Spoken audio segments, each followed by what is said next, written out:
నవీన్, ఏపీలో నామినేటెడ్ పోస్టుల రెండవ జాబితాకు సంబంధించి కూటమి ప్రభుత్వం కసరత్తు అయితే చేస్తుంది. ఇది దసరా లోపు పూర్తి చేయాలని చెప్పేసి అనుకుంటున్నట్లుగా తెలుస్తుంది. అండ్ అంతేకాకుండా మొదటి జాబితాకి సంబంధించి మనం చూసినట్లయితే కనుక గత ప్రభుత్వ హయాంలో అంటే వైసీపీ గత ప్రభుత్వ హయాంలో ఎవరైతే అరెస్టులు అయ్యి ఎక్కువ తన్నులు తిన్నారో వీళ్ళకి అసలు ఇంపార్టెన్స్ ఇవ్వలేదన్నమాట. దీనికి సంబంధించి కొంత అసంతృప్తి అయితే వ్యక్తమైంది. వాళ్ళకి ఈసారి రెండో జాబితాలో చోటు కల్పించనున్నట్లుగా అయితే తెలుస్తోంది.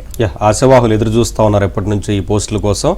ఏపీలో నామినేటెడ్ పోస్టుల రెండవ జాబితా దసరా లోపు ఇవ్వాలని తెలుగుదేశం హైకమాండ్ నిర్ణయించింది. ఇందుకోసం అప్పుడే కసరత్తు కూడా ప్రారంభించింది. ఏపీలో తెలుగుదేశం, జనసేన, బీజేపీకి చెందని 20 మందితో నామినేటెడ్ పోస్టుల మొదటి జాబితాను ఇప్పటికే విడుదల చేశారు. పార్టీలో కొంతమంది నేతలకు గత 5 సంవత్సరాల కాలంలో జైలుకు వెళ్లి తన్నులు తిన్న వారికి కూడా మొదటి జాబితాలు ఇవ్వకపోవడంపై పార్టీ వర్గాల్లోనే అసంతృప్తి ప్రారంభమైంది. ఈ నేపథ్యంలోనే రెండవ జాబితాను విజయదశమి లోపు విడుదల చేయాలని నిర్ణయించారు.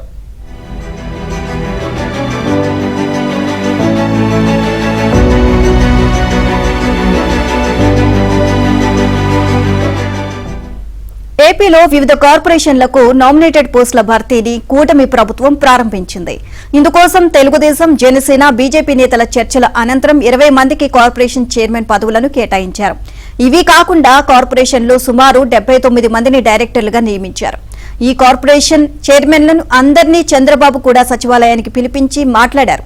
అధికార దర్పం చూపించవద్దు అని, ప్రజలకు సేవ చేసేందుకే మీకు ఈ పదవులు ఇచ్చాను అని చంద్రబాబు చెప్పారు.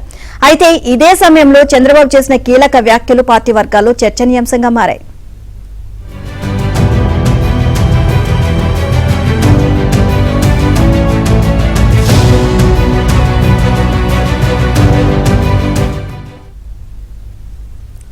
ప్రధానంగా పదవులు రాలేదని కొందరు తొందరపడుతున్నారని, ఇది మంచి పద్ధతి కాదని పరోక్షంగా హెచ్చరికలు జారీ చేశారు.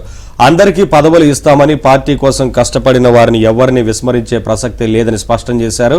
ఇదే సమయంలో పార్టీ జాతీయ అధికార ప్రతినిధి పట్టాభి పేరును ముఖ్యమంత్రి చంద్రబాబు స్వయంగా ప్రస్తావించారు.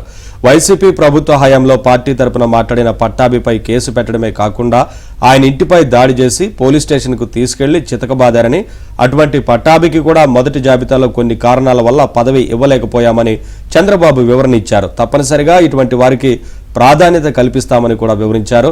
దీంతో పాటు నామినేటెడ్ పదవులు దక్కని కొంతమందికి అగ్రనేతలు ఫోన్లు చేసి మాట్లాడినట్లు తెలిసింది. తప్పనిసరిగా రెండవ జాబితాలో ప్రాధాన్యత కల్పిస్తామని, ఎవరూ అధైర్యపడాల్సిన పని లేదని కూడా స్పష్టం చేశారు.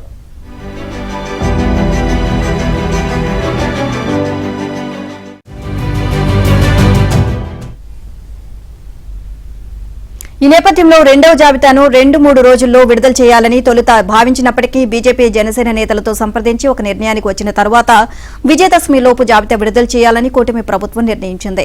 ఇప్పటికే జనసేన, బీజేపీ నేతలు పదవుల కోసం తాము సిఫార్సు చేసిన వారిని రెండో జాబితాలో సర్దుబాటు చేయాలని ముఖ్యమంత్రిని కోరినట్లు తెలుస్తోంది. సామాజిక సమీకరణాలు, ప్రాంతాలు, పార్టీ కోసం చేసిన సేవ వంటి వాటిని పరిగణలోకి తీసుకుని జాబితాను రూపొందించే పనిలో టీడీపీ ఉంది. విజయదశమి లోపు సుమారు మరో 15 కార్పొరేషన్ల చైర్మన్ పదవులను భర్తీ చేయాలని భావిస్తున్నారు. ఇప్పటికే ఏపీ ఐఐసీ, టూరిజం, ఆర్టీసీ వంటి కీలక కార్పొరేషన్ల పదవులను ప్రభుత్వం భర్తీ చేసింది. దీంతో ఈసారి జాబితాలో అంత ప్రాధాన్యత ఉన్న పోస్టులు ఉంటాయి అని ఎవరూ భావించడం లేదు.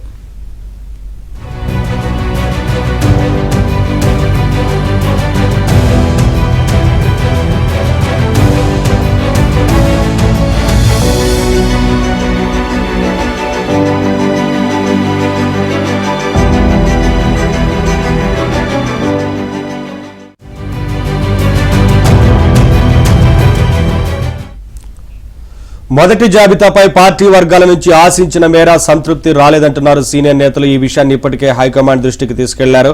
అందుకే రెండో జాబితాపై పూర్తి స్థాయిలో కసరత్తు చేస్తున్నట్లు తెలుస్తోంది. ఇక రెండో జాబితాను విజయదశమి లోపు విడుదల చేయాలని అధినేత నిర్ణయించినట్లు తెలుస్తోంది.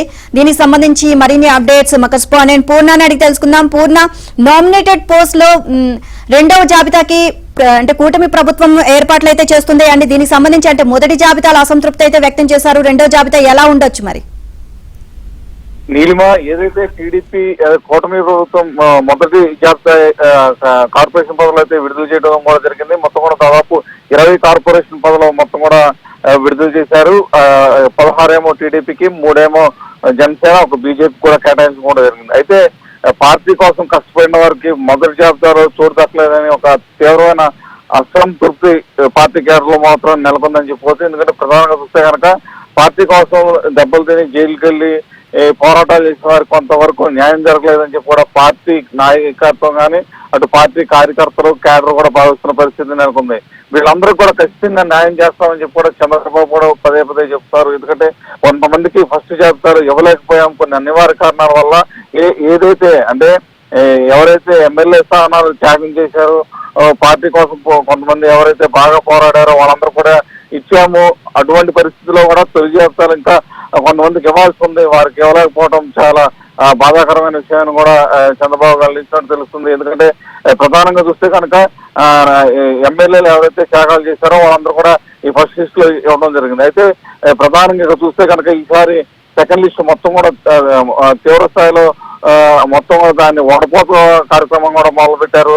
అయితే ఈ సెకండ్ జాబితా దసరా లోపే విడుదల చెప్పి కూడా అటు కూటమి ప్రభుత్వం మొత్తం కూడా నిర్ణయం తీసుకుంది. ఈ మేరకు మొత్తం కూడా దాని మీద ఒక కసరత్తు కూడా ప్రారంభించారు. అయితే ఎవరైతే పార్టీ కోసం పోరాడారో వాళ్ళకి మాత్రం ఎట్టి పరిస్థితుల్లో అన్యాయం జరగదు అని చెప్పి పక్కన చెప్తున్నప్పటికీ మరోవైపు వీళ్ళకి ఏదైతే ఫస్ట్ కార్పొరేషన్ తొలి విడతలో వచ్చిన పోస్టులు ఏపీఐసి కావచ్చు, టూరిజం కావచ్చు, స్టాఫ్ కావచ్చు, ఇటువంటి ముఖ్యమైన కార్పొరేషన్ పదవులన్నీ ఇప్పటికే చేశారు. తర్వాత రెండో జాబితాలో అటువంటి ప్రాధాన్యత లేని కార్పొరేషన్లు ఉన్నాయి అని చెప్పి కొంత ఒక బాగా కేడర్ లో అయితే ఉందని చెప్పవచ్చు. అయితే వీటన్నిటిని కూడా బేరీ చేసుకుని ఎవరికి కార్పొరేషన్ ఇవ్వాలి, ఎవరికి ఎటువంటి స్థానాలు కల్పించాలనే పూర్తి స్థాయిలో చంద్రబాబు అయితే కసరత్తు చేస్తున్నారు. నీలిమ.